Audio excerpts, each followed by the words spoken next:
What's the meaning of camogie?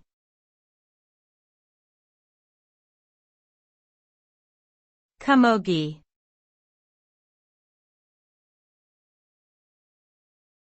Camogie.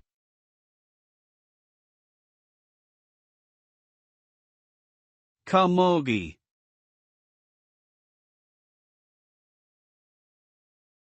Camogie.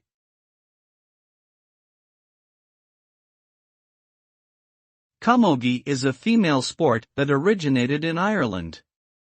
It is played with similar rules to hurling, but with modified equipment and a smaller playing field.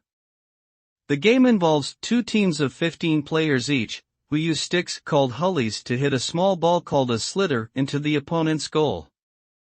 Camogie requires skill, strength, and agility, and is known for its fast-paced action. It is a popular sport in Ireland and is also played in other countries around the world. Overall, camogie is a thrilling and competitive sport that celebrates the athleticism and spirit of its players.